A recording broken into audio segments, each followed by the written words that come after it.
What up? What up, my guys? Welcome to another show, man. It's NBA Talk with Jay, trying to get some cash here, man. I appreciate everybody for tuning into the show, man. If you really like the show, hit the like button, subscribe, man, all that good stuff. Hold on.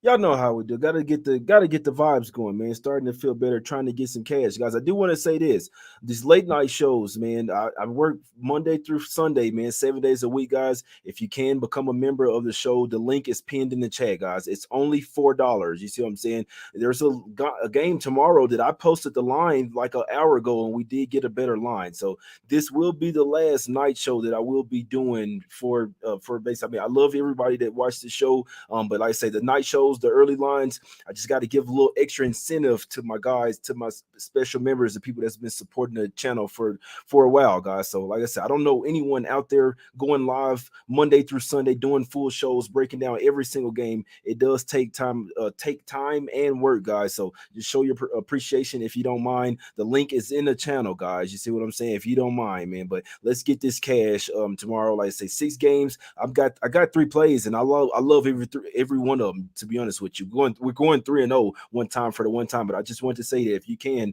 click the link in the channel, become a member. It's only $4, guys. I could not talk you off Monday through Sunday. I mean, what are we doing here, man? Appreciate the work. You see what I'm saying? It's the only thing I ask. But and all the new members in the chat, man, I appreciate you as well. I see you, Half Natty. Who else? My guy Andre Love. I see you. I see Woo RZA. I see you. Everybody in the chat, man. Paul, that's my guy there. Rob Pierce, Juju, my brother. Yeah, I'm right there with you, Juju. Free mind. Everybody in the chat, I appreciate you guys. Sam, I see you, my brother. Let's get it. I got sick this week doing so much work, man. But let's get straight to it. It's all business here on the channel. 3 picks. It's us against the bookies. Let's get some cash. I just asked for a little appreciation, guys. So over here to the streets of Cleveland here, we have the Cavs laying 3.5 points at the house versus the Celtics here. I think the Cavs get it done this one, guys. I did post -2 in the members chat. It's another thing as well. When you do become a member, look at the community chat as well. So you can just you can go to the YouTube app on your phone or on the laptop. Just go over where it says live, it says videos, live, all that good stuff. You just go over to the community chat, and I do post the plays early in there, some exclusive plays as well for the members. I did post in there Cavs -2. We got on this during the first overtime when the Celtics were playing the New York Knicks, guys. So this team is coming off a double overtime loss. Crazy stat, man. Teams that road dogs coming in off a home loss or 1-2, like on a back-to-back, or 1-2, 22 straight up this season, guys. It's about to be 1-23 here. These guys played a ton of minutes. It's a letdown spot as well. I mean, I know that they wanted that game versus the Knicks. They had revenge, but you see what happened. I'll tell you right now, I don't think Tatum is 100%. I think his wrist is starting to bother him, in my opinion. You see him go 6 for 17 from 3 point tonight, 12 from 30 for from field goals as well, guys. So it's not the greatest spots for the Celtics here. They're slowly kind of dwindling down. On for ATS last 4 games. Like I say, I mean Brogdon, he's uncertain here as well. But regards to that, 45 minutes, 46 minutes for Al Horford, 49 minutes from Tatum, 48 minutes for Jaylen Brown, another 40 minutes from Smart, another 45 from Grant Williams and Nelly, man. So I don't really care who plays. This is a spot where the Cavs simply have a ton of more rest to give to this game. Now, obviously, the Donovan Mitchell did kind of sprain his finger, damn near like he broke it the last game, but they said that he could have came back in the game. He just didn't. They taped it up. I'm hoping that he plays, but I'll be honest, I think they can get it done even without him, mainly because the rest advantage as well. This is 3rd game in 4 nights and 4th game in 6 nights for the Celtics, and they're traveling with a double OT game in there, guys. So I took the Cavs -2. I still like the -3.5, guys. So I can't talk you off, but like I say, if you use the member channel, you did get on that -2, but I still like the 3.5, guys. Cavs probably make it 4-0 against the spread. They have beaten the Celtics twice already this year, and they just lost not too long ago. They did come back and make it close. This game with the major rest advantage, got to go with the Cavs in this one, guys. So I took Cavs -2. I still like the Cavs -3.5 no, guys. Let's go over here to the streets of Detroit here, man. We have the Pistons getting 5.5 points at the house versus the Blazers. Blazers got it done today versus the Orlando Magic. I was leaning that way, guys. I didn't take it, but I did say that the Blazers probably get that win. These are two winnable games. They're probably going to win this one again, guys. The Pistons don't want to win games. It's crazy because they're kind of like dead tied with them and the two Western Conference teams, the Spurs and the Rockets. So the Pistons may not win a game for the rest of the season. If they are going to win one, it's probably going to come at the house. I'm not laying 5.5 with the Blazers here, but I know for a fact that the Pistons do not want to win games right now. You see them resting. They're only 1-9 against the spread last 10 games. They are 5-5. They're 1-9 straight up last 10 games. They are 5-5 against the spread over that span. But like I said, I don't care, man. I know I'm not laying the 5.5 here, but I know for a fact I'm not taking the Pistons. So we know that Wiseman is questionable. Wiseman probably helping them win. So they're like, all right, you got to sit out. Alec Burks is back. Wiseman questionable.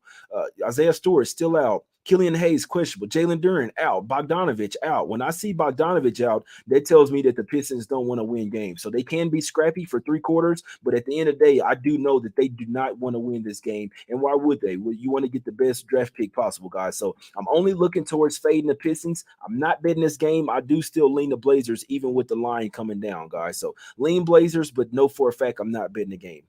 Let's go over here to the streets of Indiana here, guys. Got the Pacers getting 7 points at the house versus the Philadelphia 76ers in this one. And the Pacers as well. First game home off a road trip. Now, this is a play that I hadn't bet because we can't bet first quarters overnight. I think we should probably take Sixers in the first quarter in this one, guys. They do have a back-to-back. They play Minnesota the next day, but more than that, the Pacers coming in off a four-game road trip, guys. So they get back to the house. You got to take care of your ladies. We know the Pacers can fade in the first quarter. I think they do it here once again, especially it's mainly a spot. 4-game road trip, first game back at the house, and a back-to-back coming off a big game. Tyrese Halliburton with the game-winning shot. We did hop on the Pacers plus the 6, and I did say that they probably win outright. But regards to that, Sixers in the first quarter would be my top look in this game. I'm not sure that I'm going to bet it. I have 3 full game sides that I really love, but I do think the Sixers in the first quarter is the right side in this game. It is 4th straight road game. They are coming off a big game versus the Milwaukee Bucks. But like I say, this is more of a fade of the 76ers. Fade of the Pacers in the first quarter in this game, guys. And the Sixers have also beaten them 4 straight times. But full game wise, Pacers are 4-1 ATS last 5 versus the Sixers in this one, man. So Sixers they faced them 2 times already this year, but that was at the house though. The last one did go to overtime, and the Pacers actually covered that first quarter. But simply spot right here, I'd fade the Pacers in the first quarter once again in this game. Sixers first quarter will be my top look in that game. Let's go over here to the streets of Miami here, guys. You got the Heat laying 3 points. I don't agree with it. I like the Hawks in this one. Obviously, this is the same arena. 2 teams playing back-to-back. Now, the Hawks, the last game, they had come off a back-to-back win versus the Blazers. Even though they smoked them, but it was still first game on the road after 5 straight home games, and it was a back-to-back. They had no legs in that one. You could tell they came out there, got smoked first quarter and first half, and they tried to come back and make it a game, and that's what I think we'll get more of that second half Hawks team. I do think this team can match up well with the Heat. I do think the Hawks are a better overall offensively and defensively balanced team than the Heat as well. Heat obviously have the edge defensively, but you have to give the major edge to the Hawks offensively. Just have to play a little bit of defense, guys. And what I looked at as well, when the Heat play the same opponent back-to-back in the same arena, they usually don't cover the first quarter or first half. So to be honest with you, this should be a trifecta spot for the Hawks. I'm basically thinking about it all day. I do think they win this game.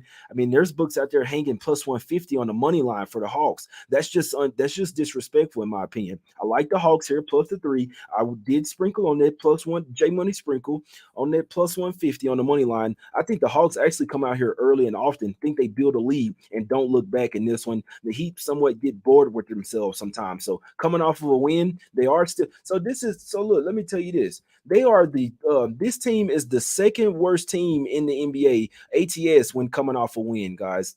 Let me look at the numbers. 9-21-3 against the spread when coming after a win.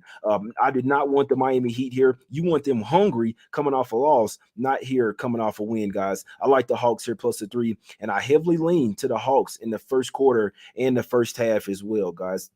Gotta update my damn computer, man. It's just tripping. But heavily lean Hawks first quarter, first half. I did already take the Hawks plus the 3 and the money line plus the 150 as well, guys. I think they win this game. There's two teams are fighting for the division. This is a big game for the Hawks. I do not see them losing back to back for the Heat, guys. I kind of wanted the Heat to win their first game so I could come back on the Hawks here. I do think this is going to be a trifecta spot for the Hawks. They're going to come out here with a lot of intensity, first quarter, first half, and I think they're going to have enough to win the full game as well, guys. So hopefully they play some defense. To be honest, the first quarter, first half might be a little better, but I still like the full game. I already bet that one. I'll probably be betting Hawks first quarter in the morning. I can probably tell you that. Let's go over here to the streets of Denver here, guys. Got the Nuggets, land 7 points at the house versus the Toronto Raptors here, guys. I don't have a super strong feel on this game. I'll be perfectly honest with you. Like I say, we can look at it. I know the Raptors play some really stingy defense, guys. Now, they are coming from over there, Washington um overtime game as well. The Raptors are somewhat in desperation mode right now. Their defense can hang with the Nuggets, but I can tell you their offense can't, in my opinion, man. So the Raptors, they hadn't these two teams hadn't played so far this season, guys. The home team is 7-3 straight up in their last 10 meetings. This is a super tough matchup for me here. The Nuggets, they ball out at the house. Obviously this is an Eastern Conference team, so the game doesn't matter as much. Can they guard Jokic and match up well with him? You damn right they can, man. They have a plethora of guys that can match up with Jokic, in my opinion. But the Raptors just worry me offensively, in my opinion. Defensively, they can stay in this game. Offensively, I am worried about them in this particular spot. It's just a really tough game. The Raptors are only 1-6 ATS last 7 games in Denver as well, and only 8-22 last 30 meetings. Like I say, I don't have a strong feel in this game, so I know I'm not betting it. Could I talk you off betting the Nuggets? No, I couldn't. Should they get it done, or could they get it done? They could. Would I be surprised if the Raptors got to cover and played them close? I wouldn't be surprised either. So, not surprised either way. I'm not betting this game, guys. Let's go over here to the streets of Sacramento here. We have the Kings land 6 points. It's actually a plus 6.5 if you have bet MGM. What are we doing here, guys? Now, I ain't gonna even get started, but I like the Pelicans here plus the 6. And I took them plus 6.5. I do like the plus 6 as well. The plus 6 is widely available right now. They hanging money line at plus 205, man. It's just not. It's no. A little sprinkle on the money line for me on the Pellies, my guys. I think they win this game. They are only 1-5 straight up and against the spread last 6 games. But what do you see? They know that they're in somewhat desperation mode. They went out there and beat the Blazers. Then the next game versus the Warriors, they come out there and play a really good game. They were just victim of the Warriors in the third quarter. They were up 14 at the end of the first quarter, guys. They were up 3 points at the half as well, and then they just melted the second half. But still, they still showed something. They actually did something that teams rarely do, and it's actually overcome that surge from the third quarter. They had still came all the way back, and after losing the lead and getting down with 8 points in the third quarter, they still came back, stormed back, showed some fight, and came back and took a 4-point lead with 4 minutes and 40 seconds left in the fourth quarter, 93-89. So you don't usually see teams do that. They usually get smacked in the third quarter, and then that's it. The Pelicans actually took back the lead. They just couldn't get it done. They didn't have enough offense to do it. Warriors tighten up on the defense, guys. Give me the Pelicans here plus the 6 with the sprinkle on the money line. I don't care who's playing for the Kings. Someone could be out for them. To be honest with you, there could be a special player out for the Kings, but I don't care if he's in there or not. I think this is a bigger game for the Pelicans. And little side note, this is for people that watch the show. The Kings might be trying to screw off the Lakers, man. They can actually help out they could actually screw off the Lakers if they help out the Pelicans. We saw it in the last game versus the Wolves. There's a special player that might not play here, which he is banged up, wrist and hamstring. But like I say, I don't care off the injuries. I think this is a bigger. I mean, the Pelicans have hella injuries as well. But give me the Pelicans plus the 6, and I also have a sneaky feeling that this game goes under the 239, my guy. So that's the show, man. I appreciate everybody for tuning in. We're trying to get some cash, man. 3-0, one time for the one time, man. So this is what we do. This is what I do. If you'd like to check out these night shows, guys, and get the plays early, click the link that's pinned to the top of the channel, my guys.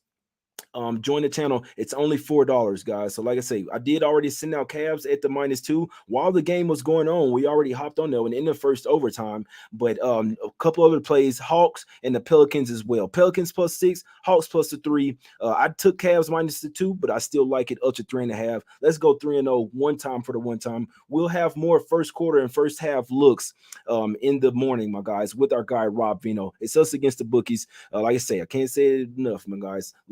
This was the last nighttime show for the public, I guess you could say, but still doing the shows every single day, guys. Just asking for a little appreciation. $4 for a whole month, guys. What are we doing? And I post the plays, everything I'm betting personally in the community chat as well. Y'all join the channel. Could not talk you off. Let's get some cash. Back tomorrow, 1 p.m. Eastern. Hit the like button if you like the show, my guys. We out. Let's cash.